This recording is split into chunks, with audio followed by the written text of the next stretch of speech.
ଏଇଟା ଆମର ବଥୁଆ ଶାଗ, ଇଏ ଆମ ଖରଡ଼ା ଶାଗ। କେତେ ଶାଗ ଆମର ତ ପୁରା ମାନେ ବଗିଚା କରିଦେଲୁଣି ଶାଗ ଗଛର ନାଇଁ। ହେଇଗଲା ଇଏ ବଥୁଆ ଶାଗ ହେଇଗଲା। ବଥୁଆ ଶାଗ ତୋଳା ହଉଛି ଆମର, କି ଆମ ଖରଡ଼ା ଶାଗ ତୋଳା ହେଇକି ଅଛି ଏତିକି, ଆହୁରି ଗଛ ଭରିଛି ଆମର ଏଠି। ଇଏ କଣଟା ବନା ହବ? ଖରଡ଼ା ଶାଗ ଖରଡ଼ା ବନାଯିବ। ଠିକ ଠିକ ଠିକ, ଶାଗ ଖରଡ଼ା ବନାଯିବ ଆମର ଅଛି।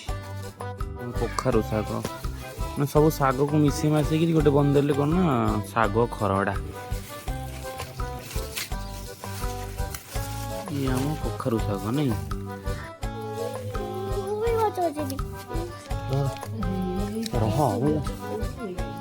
ସାରୁ ପତ୍ର ଆମର ଏଇଠି ଅଛି।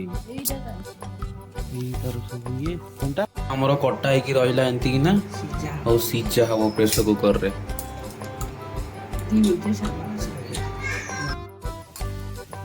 ତେଲ ଆମର ପଡ଼ିଗଲା, ସୋରିଷ ତେଲ, ତାପରେ ପୁଣି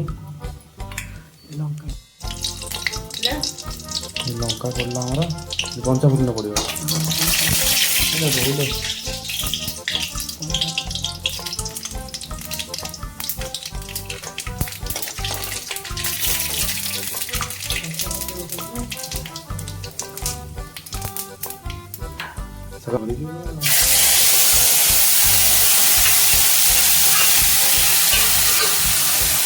ହେଇଗଲା ଶାଗ ଭଜା, ମାନେ ଆହୁରି ହବ।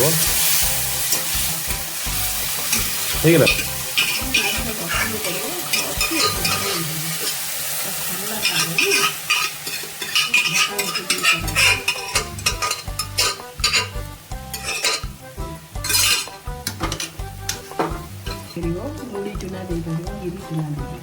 ଅଟା ଗୁଣ୍ଡ ପଡୁଛି ଏଇଠି, ଭଗବାନ କଣ ପାଇଁ ମୁଁ ଜାଣିନି।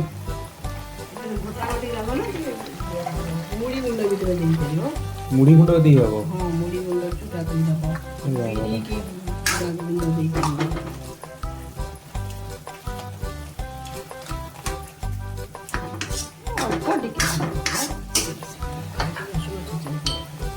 ରସୁଣ ଆମ ଛେଚା ବି ଥିଲା ଏଥିରେ, କହିଲା ଗୋଳେଇ ଦେଲେ କେତେ ଆଉ ଦି ମିନିଟ୍ ଫୁଟିଗଲେ ହେଇଯିବ ନାଇଁ।